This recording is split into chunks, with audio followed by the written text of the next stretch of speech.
Welcome back, everybody. This is another podcast in our series that we're making for patient safety learning. I'm Peter Duffy. I'm a whistleblower myself, and we're interviewing a range of different relevant people, you might say, from the whistleblowing world. So today I'm joined by Jayne Chidgey-Clark, who is the National Guardian and head of the National Guardian's office, and I'm also, as usual, joined by Helen Hughes for patient safety learning. So, Jayne, perhaps we could start off by asking what your personal experiences are of whistleblowing and whether, obviously, you've read about and you've been involved in other people's cases of whistleblowing. Are there any that are more personal to yourself? Thank you so much, Peter and Helen. Thank you for inviting me today. It's a real pleasure and a privilege to be part of the work that you're doing, and I think it's a really important conversation. So let me just set that out first.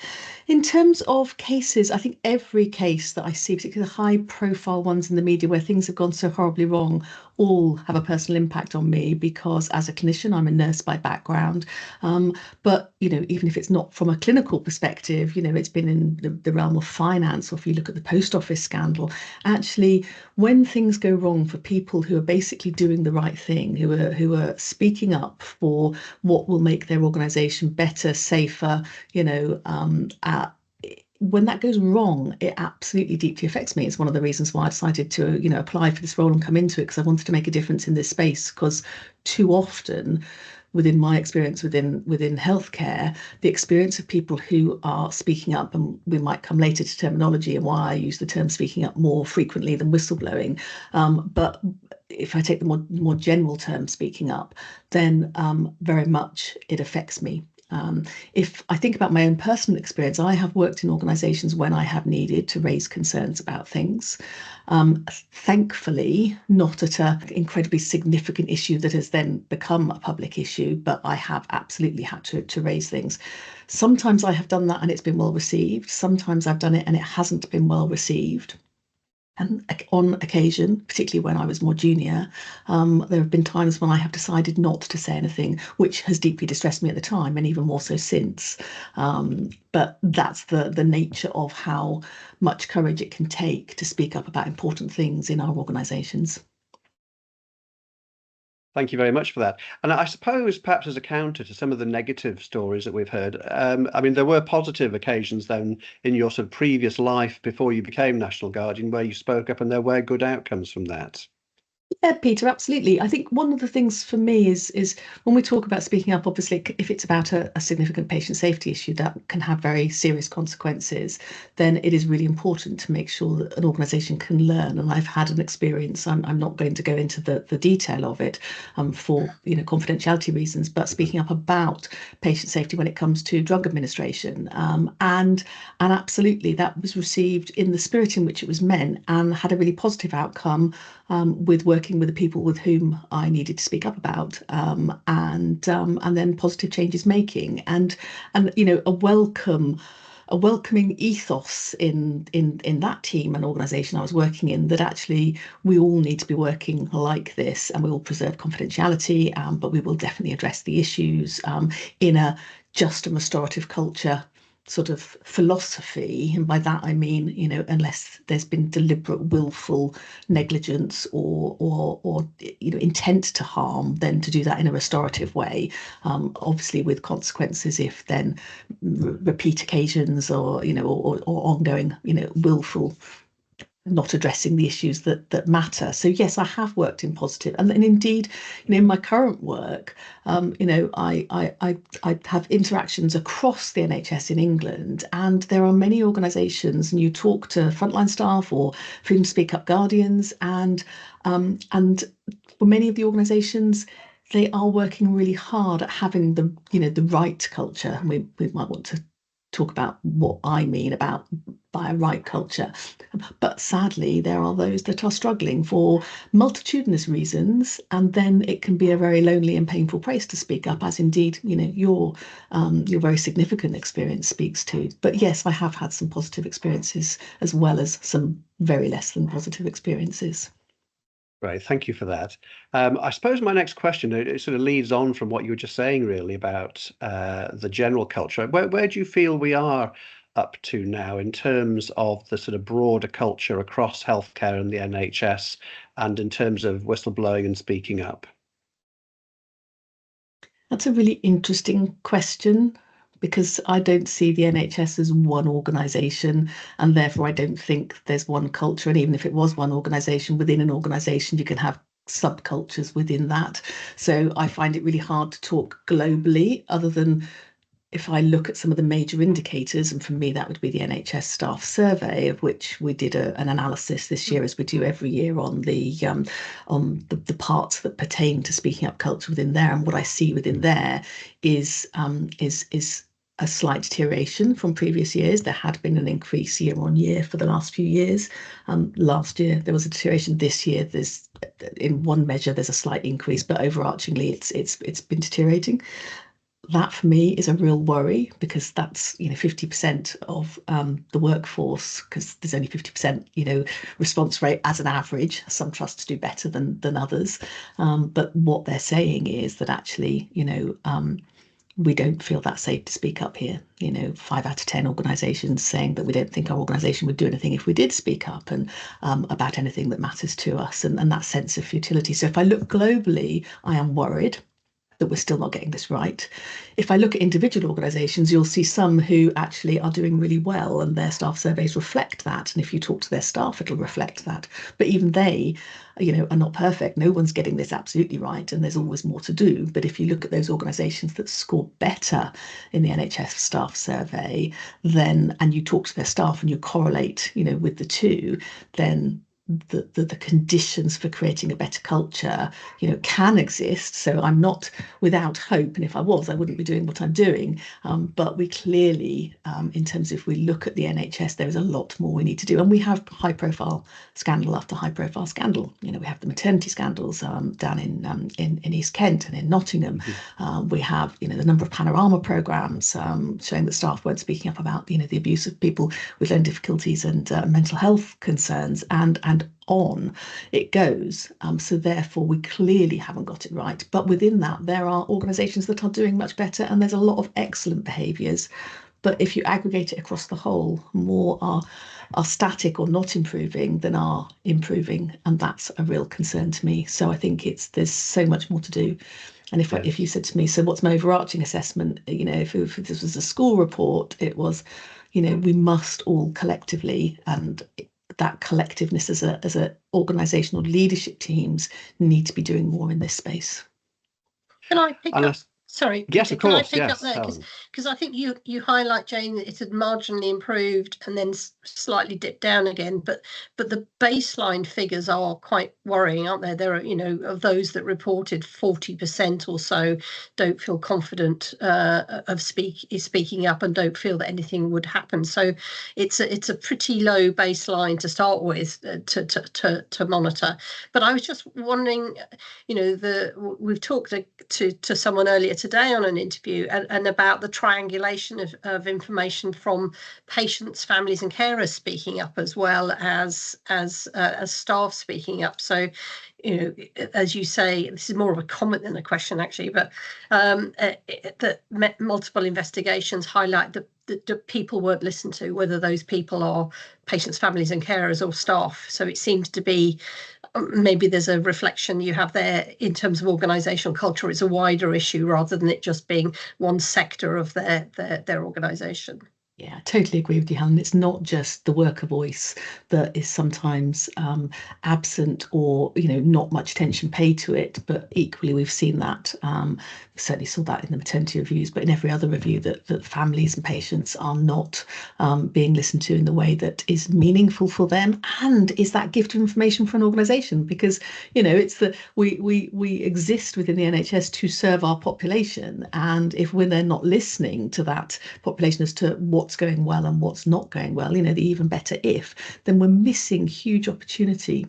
And I think sometimes, and I don't think it's willful at leadership board level, I think the pressures on performance, on finance, on with the workforce shortages, I think the attention that the cultural improvements get in some organisations just isn't enough.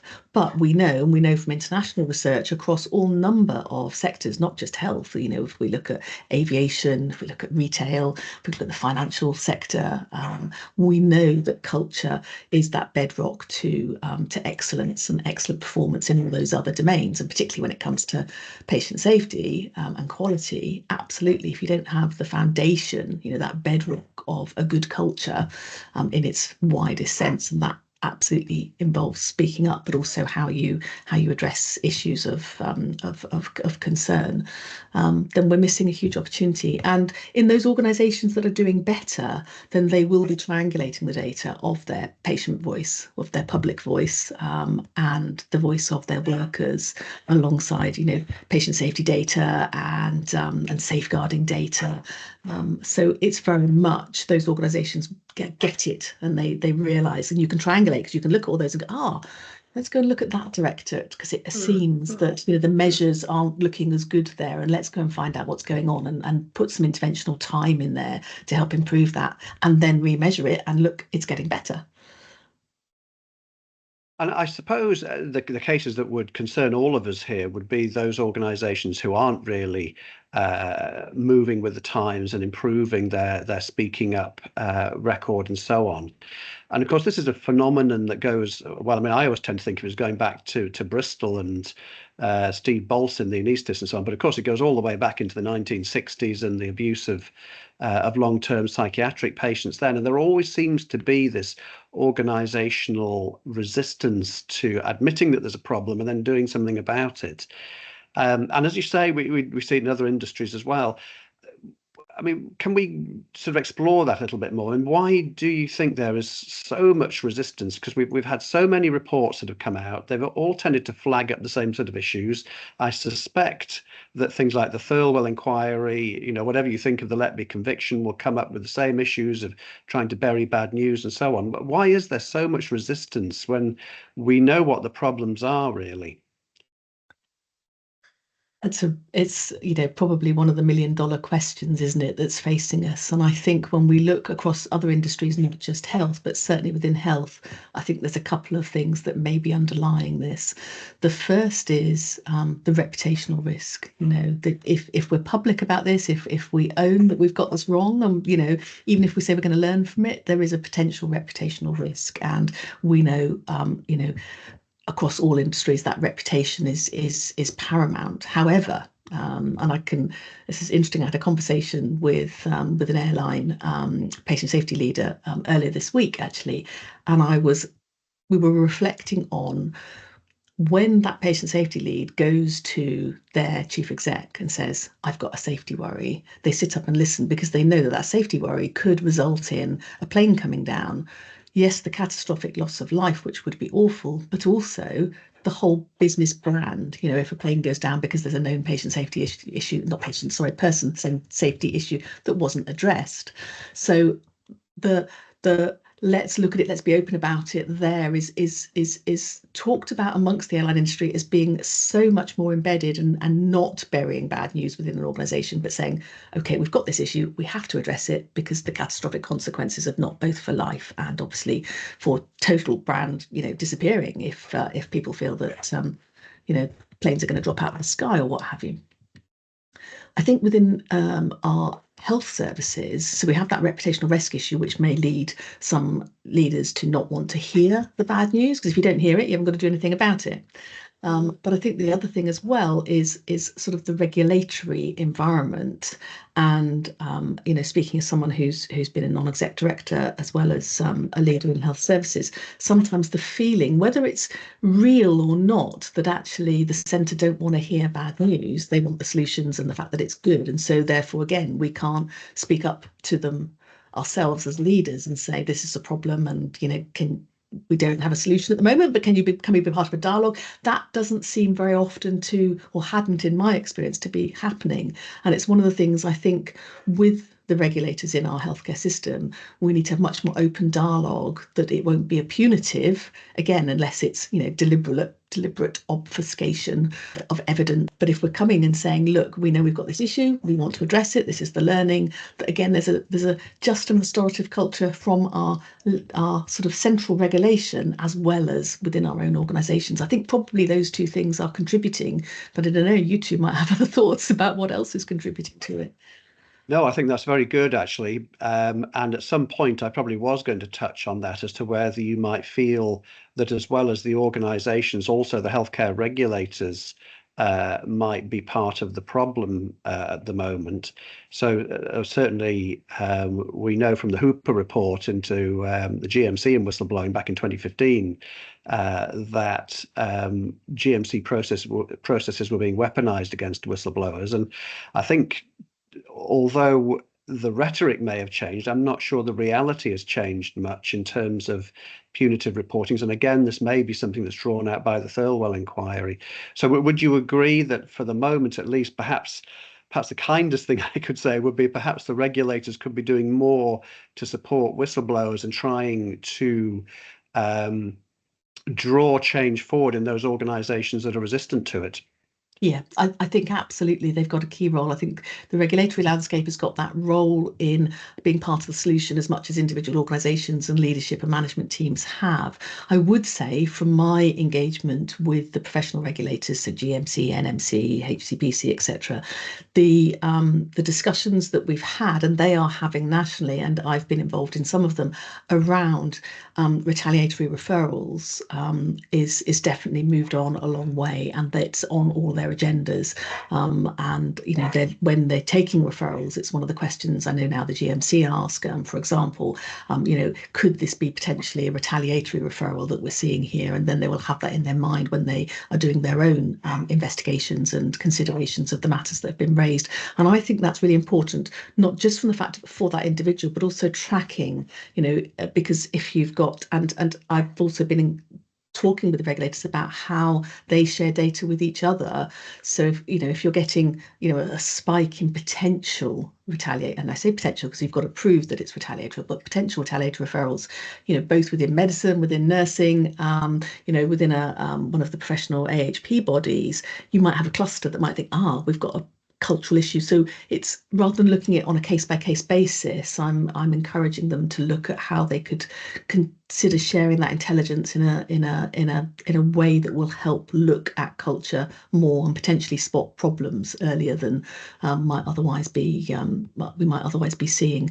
But I think they know they've got a role to play in this as well. So I just think we just need to accept that it's on all of us, whether we're in, you know, regulatory organisations, national bodies like myself, because obviously I'm not a regulator, or individual organisations. We've all got to be part of this solution. Just reflecting, Jane, about the overall culture that organisations are working within, and you've just spoken about professional regulation. I was just wondering, any reflections you have on the role that system regulators have in setting that context for that broader culture? And by that I mean, obviously, the regulators like the CQC and the work they do and how they do it, but also NHS England and their regional teams. I was talking to a chief nurse in an organisation that is having to invest a lot of time in making significant improvements, and they were saying how culturally challenging it can be, some of those conversations where you've got 5 system regulators in the room, all asking different questions, all wanting different answers, but preferably yesterday, and spending a lot of, you know, the organisation spending a lot of time kind of giving not assurance but almost like reassurance to go up the line. So just wondering that broader, you know, that in that broader context of culture, how much system regulators have a part to play, and in making improvements in that just and fair culture that you talk about. Yeah. Very pertinent observations, Helen, actually, from that chief nurse and yourself. And I would agree that actually there is a key role for regulators to be working better together, as well as in the manner in which they're working, and, you know, the timescales. I mean, regulation is important. You know, we know that, because without regulation, how do we know that that things are going well, and obviously in the past pre-regulation things have gone horribly wrong. So, but it needs to be proportionate, and it needs to be certainly joined up. And there are a lot of regulatory bodies, the system ones you've spoken about. And the other thing, there's a lot of bodies like my own who produce recommendations. We have recommendations coming out of the big inquiries and the reports. We also have recommendations that come out of the NGO, that come out of the Health Service Safety Investigations Bureau, etc., etc. And I know from sitting on an organisational level, we have all these recommendations to look at. And one of the things we've been doing as a group of bodies that make recommendations is looking at how we can work together better to streamline, to ensure there's less or no duplication, that the recommendations are phrased in a way that can be implemented, and that then we work with the regulators who oversee the organisations, that there is oversight of how they're being implemented, because the organisations, again, that are that have got big improvement focus will be looking at the recommendations, implementing them. We know there are some that are much slower on implementing, but if we think they're important recommendations, there needs to be sort of a sense of prioritisation, a sense of reasonable pace, and so I think it's beholden on us as organisations, whether we're a system regulator or who are putting recommendations into the system, that we work better together, so that busy organisations have the best we're setting up the conditions for success, because ultimately all of those recommendations, certainly coming out from patient safety bodies, are to improve patient safety, which we know patient safety and at the heart of quality is good. You can't have good quality without patient safety. So the two are synonymous terms in my head sometimes, and we can't. So we're not at loggerheads with what organisations want to do, because they want to be doing the best they can do with the money that they have available. Therefore, we need to work better at that environment of which to be giving those improvement ideas, and the way we do that, and the way we work together, and the way we ask for information, and particularly the system regulators. Yeah, really important. I'm going to go off on a bit of a tangent now, just drawing further on that and regulation and so on. What's your position on the regulation of managers and executives themselves? Because, of course, there are regulators for nursing staff and midwives and so on, for doctors, but there aren't any for senior executives. So do you think that's something that should change?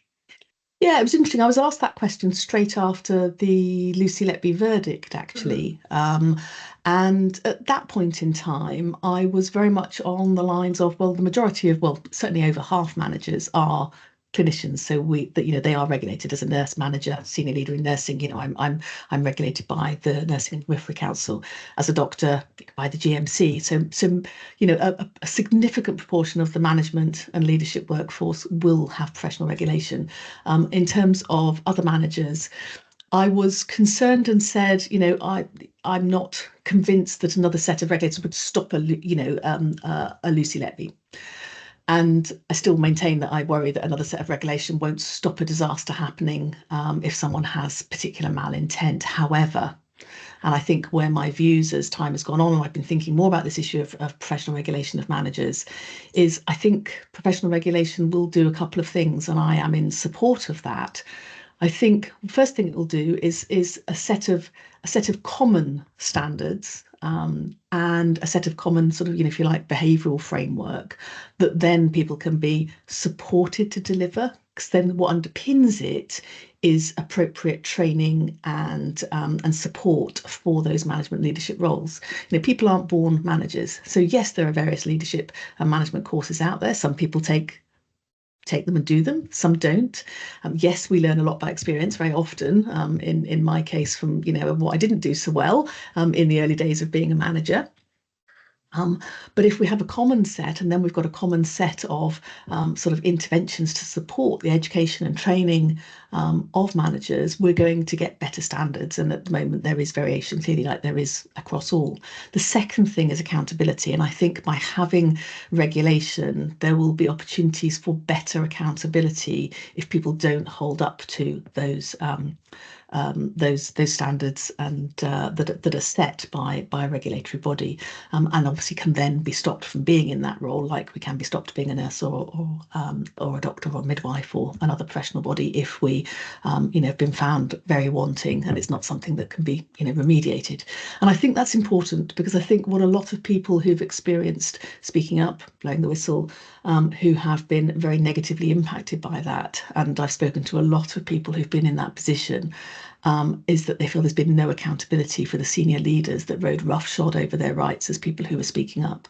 We saw a few years back cases of management teams asking who submitted an anonymous letter and potentially going down the route of fingerprinting, for example, and then no accountability seen for the decision making around that. I think for me, the essence of having a regulatory framework for managers will be the training and support that underpins it, as well as potentially better accountability when things don't go right. But because I'm not a stick person, I much prefer carrots to sticks, although I do know you need both, and I think that is really important. But I think you'll have me in the camp, which is why I'm working with NHS England on the CLARK implementation board and the leadership framework to ensure that enshrined in the various parts that are really important for those frameworks is the right standards and behaviours when it comes to supporting a good speaking up culture and not having suppression of speaking up or whistleblowing. Okay, I'll just come back at you a little bit on one or two things there, if that's all right. Of course. Thank you. So you quite rightly drew out there the fact that a lot of senior managers and executives have come up through the healthcare professions and are therefore still regulated by the GMC or NMC or whatever. It's my impression, and I don't know whether you would share this or not,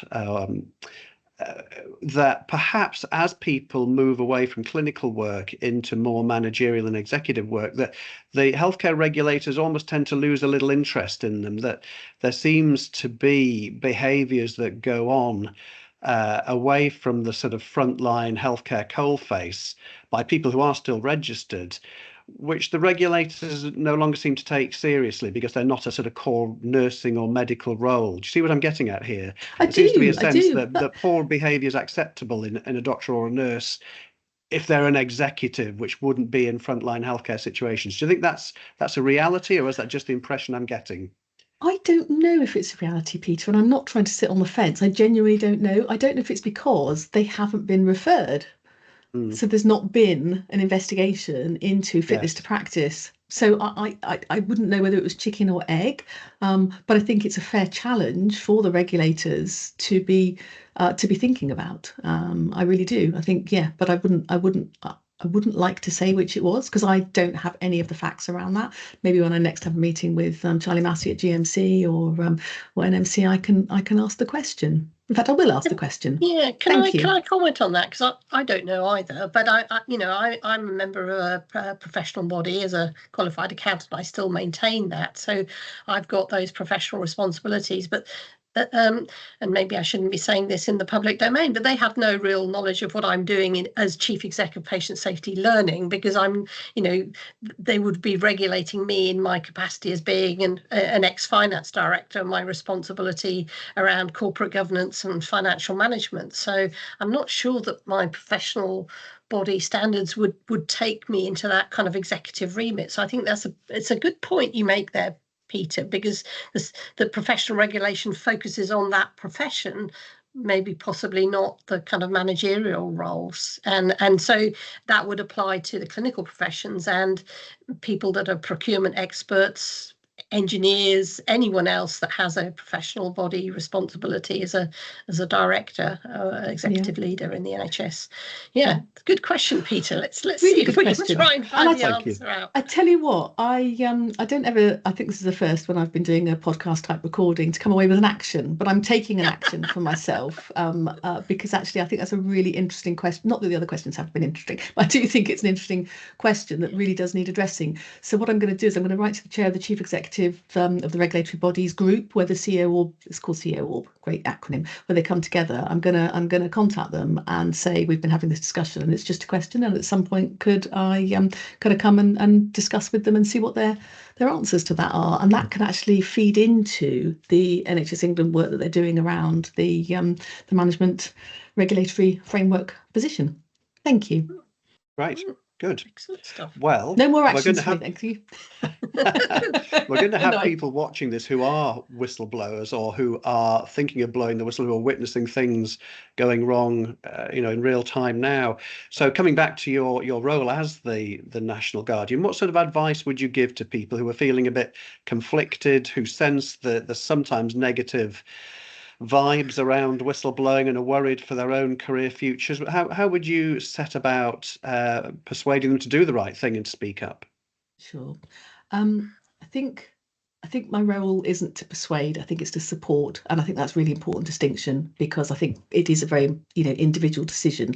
Yes, morally, ethically, it may be absolutely the right thing to do. I know I've asked you that question before, Peter, in hindsight, would you do what you did again? And your response back to me was, even knowing the consequences in terms of your own career, yes, you would, because it was morally the right thing to do. And that's not to put emotional blackmail on anyone who's thinking about raising important issues, but just the reality. So going back to your question of how would I support them rather than persuade them, I would say in the first instance, find a trusted peer or friend that you can speak to, because I think an issue shared in a confidential space. So I would say, because I'm the National Guardian for Freedom to Speak Up, if you know within your organisation, and you might not have one, but if you are in an NHS organisation, you should have a Freedom to Speak Up Guardian. You can find out who they are if you don't know in your organisation by going onto our website, National Guardian's office, go to the page, it says Find My Guardian, and you can find their contact details there. But you'll know in your organisation, because your organisation should have a policy about your speaking up policy. So look at your organisation's speaking up policy. It might be called whistleblowing policy, but they're speaking up policy. Talk to a guardian or another trusted person. And what I would say is the exploration needs to be around and them answering your questions around that potential risk. And are you speaking up confidentially? Do they have a route for taking something anonymously where they might not have as much detail, but you're still raising important patient safety issues? So to look at the routes within your organisation within which you can speak up. Sometimes if it's a very difficult issue, some people find it less hard. So I'm not going to say easier, because it is not easy, but less hard to speak up as a group, maybe one or two, because there's that sort of, it's not just then an individual issue, but others are raising the same concerns. Obviously, if you've got a union, you can speak to your union. There are multiple routes, and there are external agencies where you can speak to if you really fear that you're going to suffer detriment within your own organisation. But I think there is considerations of what is the right and moral thing to do. But then, of course, there's going to be the fears of the personal consequences, and so to look at where you can get support to work through that, through the Guardian route, through your line manager, through your union, is really, really important. Patient safety specialist. There are multiple routes within our NHS organisations now, but it's not necessarily doing it alone, because it can be a very challenging place. And to look after what your support needs are within that. So if your organisation has an employee assistance programme or support you in a stressful time, you can, of course, individual workers can come through our office and speak to us, and we will help support where they might take their issue. We don't have the powers to investigate individual issues, but we can support taking issues either to a guardian or to a regulator, depending on the nature, and we've discussed that with you, and whether it's on your behalf, anonymously, or whether it's confidentially, etc. So it's a really important question, Peter, and I don't know whether from your own experience whether you've got any thoughts to leave with your listeners about this important issue. Really just what I've articulated before, which is just to keep very good records. And I mean, you've already said sharing with other people. I think coming forward as ideally as a team really is really important. I think if you speak out from a solitary position, then you're a lot more vulnerable. And perhaps, to be fair to senior managers and so on, you're perhaps less believable than if a team of people came forward. And again, we could perhaps go back a little bit again to the Lucy Letby issues And I wonder whether things might have worked out very differently there if just one consultant had stepped forward to express their concerns. The fact that several did, I think, in the end meant that it was probably taken a lot more seriously than it might otherwise have been. So strength in numbers, essentially. Yeah, and I might add safety in numbers, because if you've all got similar concerns, you've also got your own individual evidence of those concerns. So that's multiplying the insights that your senior managers will be able to consider. But it's, if you're in a culture that is not as engaged or supportive of people speaking up, it makes it more difficult for you to be targeted, if I can be as blunt as that. And we've heard experiences of where people have said how vulnerable they thought they were going to be, and indeed they were. So going as a team, really, with a stronger insight and evidence base might make it better for everyone. Yes. I guess my next question would be around the sort of terminology in this. So it wasn't all that long ago that you'd see in definitions of whistleblowing terms like snitch and backstabber and so on and so on. I do think the phrase whistleblower is now more generally accepted as being somebody who's speaking up out of ethical or moral concerns, that sort of thing. But and we were discussing this at Whistleblower Awareness Week as to whether it's a helpful term or not. What's your opinion on that, Jane? And would you differentiate between whistleblowing and speaking up? I would put whistleblowing in as part of speaking up, because I think I guess the way that the whistleblowing term is used, or has been used over the last few years, very much had negative connotations, and it is less so because it's more commonly used. But I still think there's a lack of understanding. So if I'm, as a nurse, I'm working in a clinical environment, for example, and I can see a patient safety issue, I might not identify as a whistleblower. I just know that I need to tell somebody because this needs to be acted on. So I have a concern isn't the right word, but I sometimes think that the whistleblowing term can put people thinking this is a legal route, where I'm doing this because I'm making a qualifying or protected disclosure, and then it all gets into this sort of the legalistic word, as opposed to, when we're talking more generally about culture in an organisation, what we're wanting is an open, safe, psychologically safe environment where people can speak up about anything, and that might include some very significant patient safety issue or financial misdemeanour.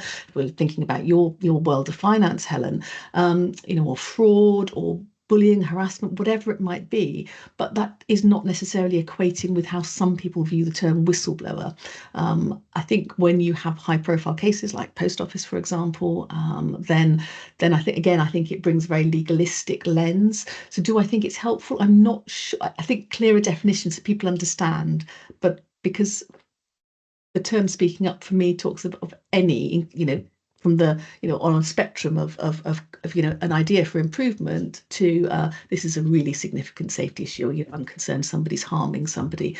So that's where I worry that the whistleblower label may leave some people feeling, oh, am I doing something that I might, falls into that legal bracket or not? And ultimately, we don't want people making self-determination as to whether are they speaking up, and does it need to be heard, and do we need to act upon it? I think is probably where I'm coming from today. Okay. Yeah, thank you very much for that. I suppose I've just got one last question. I don't know whether you've got anything else you want to bring up, Helen? No. I'm really enjoying listening to the questions and the responses. That's good. I suppose my last question would be to look to the future, really, and just to ask, obviously you're doing your best in terms of cultural change within the NHS, but looking at safeguarding and whistleblowing and speaking up generally, and perhaps not just in healthcare services, where do you think we should be going from here? What's the best way forward? Of course, we need cultural change, but how are we going to drive that? Where would you see things hopefully evolving over the next, let's say, 5 years or so?